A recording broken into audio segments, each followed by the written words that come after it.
सच बताएं, हम अपने लिए नहीं कर रहे हैं, हम केवल आपके लिए कर रहे हैं कि आपकी बेटी साक्षी ना हो जाए।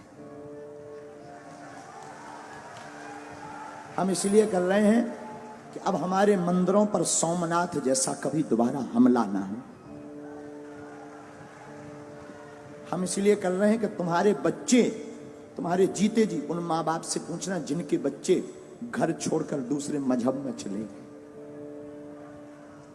जिनकी बेटियां घर से भाग गईं, कश्मीरी पंडितों को भगा दिया। यहीं दिल्ली में यमुना के पास पाकिस्तानी हिंदू हैं शरणार्थी, उनको रहने के लिए निवास नहीं है, लाइट नहीं है। उनके पास जब जाओ और पूछो कि वहां पाकिस्तान में क्या हाल था, उनकी बेटियों को, छोटी छोटी बच्चियों को उठा लिया गया,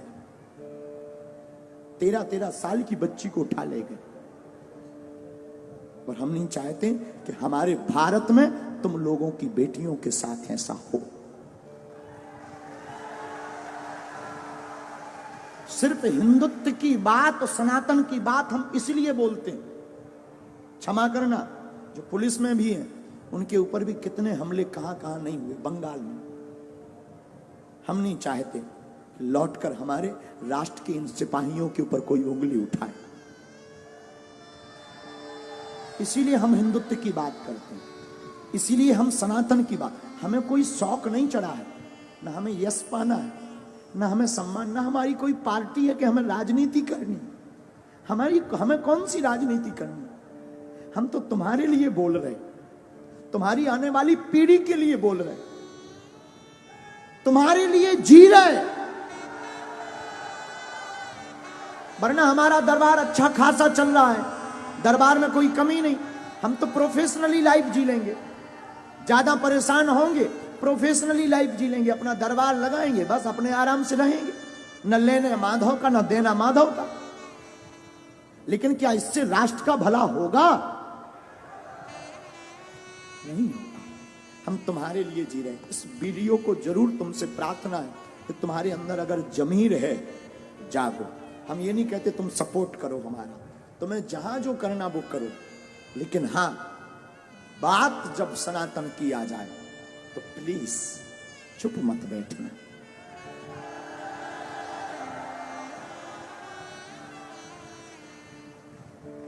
इसलिए प्रार्थना है,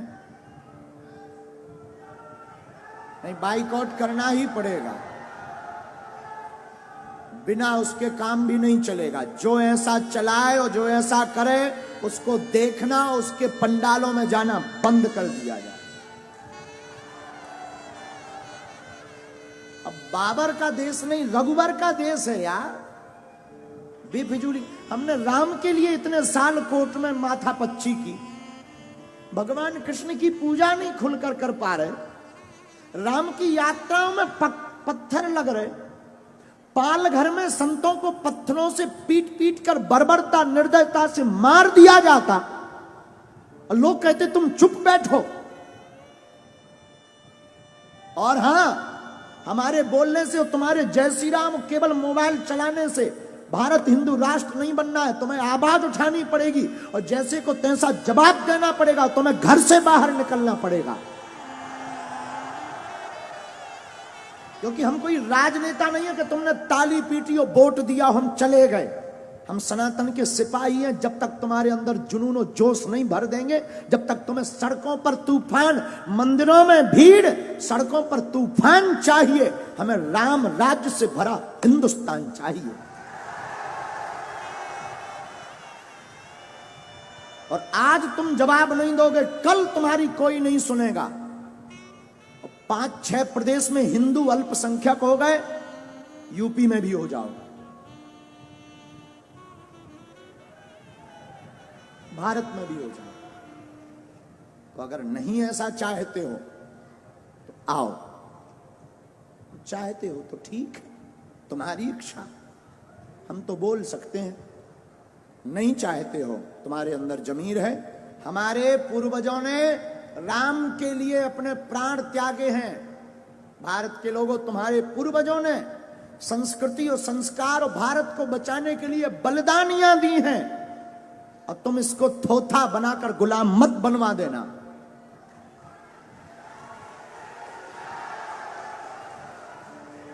दूसरी बात, भारत में 80% सनातन हिंदू रहता है, 20% अन्य मजहब के, और 20% जब अन्य मजहब के हैं और तुम्हारा ये हाल है कि तुम अपनी बात नहीं बोल पा रहे। जिस दिन तुम 50% से नीचे आ जाओगे, घरों में नहीं रह पाओगे।